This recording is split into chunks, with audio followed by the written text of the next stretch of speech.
This show isn't about the techniques of how we went about catching the fish so much as it's about where we located the fish, but it does speak to the versatility of a Texas rig.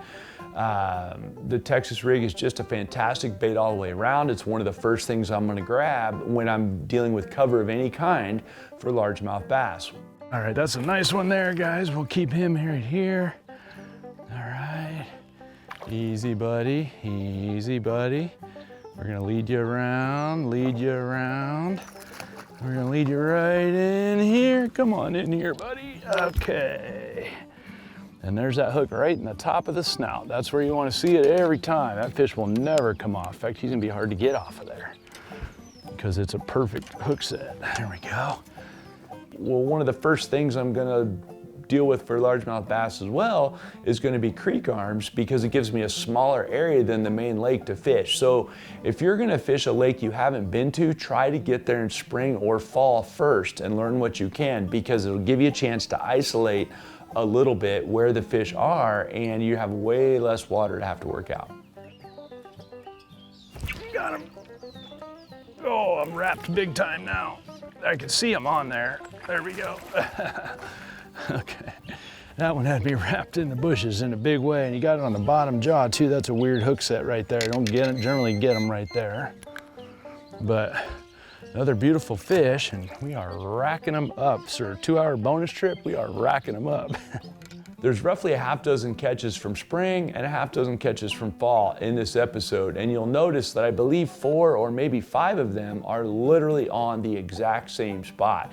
Like my cast landed within 5 or 6 feet of where it landed 6 months prior and got bit again. Oh, got him, got that one. I saw him eat it. I saw him eat it. That's either a big one or he wrapped me. No, he tried to wrap me. Oh, I belly hooked him. Oh man, that doesn't happen with a Texas rig hardly ever, dude. That really almost never happens with a Texas rig. How am I even gonna get him unhooked? That's a weird hook right there, guys. Like really strange hook. But at any rate, there he is. And I want to point out, I saw him eat. The bait went underwater and there was just a big white flash. I didn't even feel him. And again, a very average fish for this pond. But it's proven the point. These fish have proven very tough to catch for the last day and a half. As we keep telling you, we're here trying to show you that they'll be in the same places that they are in spring and fall, right? It's the same as they are in summer and winter. So it's a good way to go locate fish. And that's something you can take to the bank anywhere in the West. I've got several smaller lakes that I fish around here. I might go to them once or twice a year, and I can go to the same good structural element, in other words, the creek arm with the creek channel, and fish that channel swing, and I can catch them regardless of the water levels as long as the seasonality is correct. Okay, if you guys notice, I was real patient on that one. Come on in here, buddy. All right. I was very patient on the hook set because I wasn't sure the way that thing went down that log. There's a log right under the surface right there that you can barely see. Mwah!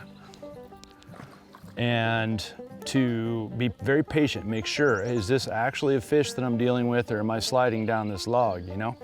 And that's something that you gotta take time to do to develop that patience. And so you have to have confidence that you can feel what's going on. And I just lift very carefully on the rod. I can feel that there's a little bit of a just barely. That's why soft limbs will get you, because you pick up on it. You can feel the sponginess of a limb, and then you'll set the hook. But if you don't set the hook when you feel that heavy sponge, you're gonna miss a ton of bites.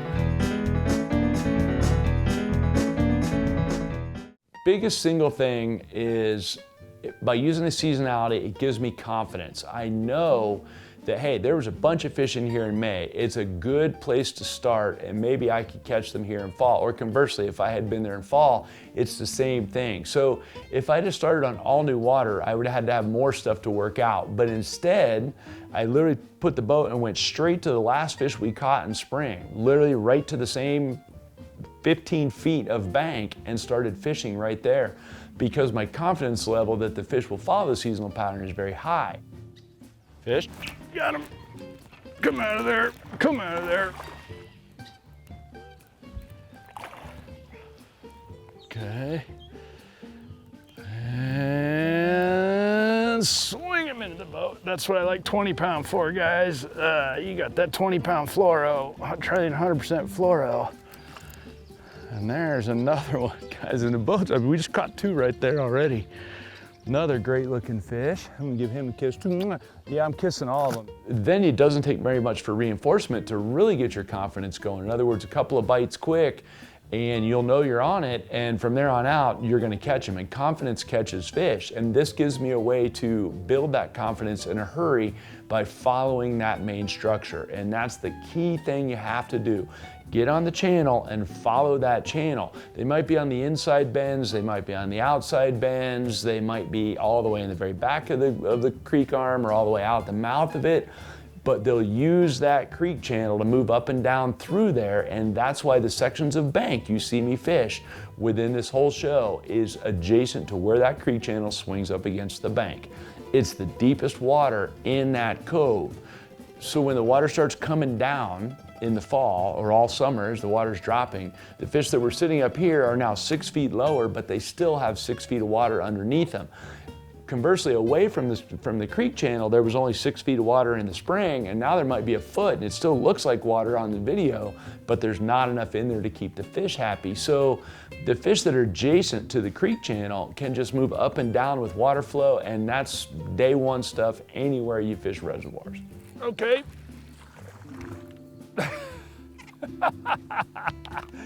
That was an interesting conversation.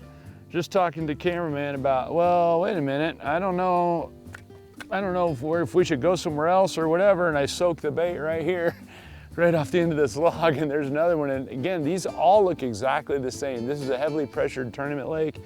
That would be a perfect wave fish right there. And pretty much everybody that comes here is gonna get a limit like that. And then it's gonna be the guy that catches 16s and 17s that is gonna make the difference in terms of whether or not you win here. In all the years I've fished here, I've seen a grand total of about 3 5-pounders ever. There's not a lot of big ones, like really big ones in here, but there's really good numbers of 1 to 3 pounders, and that's what we're dealing with right here. And as with every episode of Fishful Thinker, we try to show you what you can expect if you come to visit the lake, not what happens when we do the hero shot. So if you're gonna come to this lake, these are your bread and butter fish that you're fishing for right now.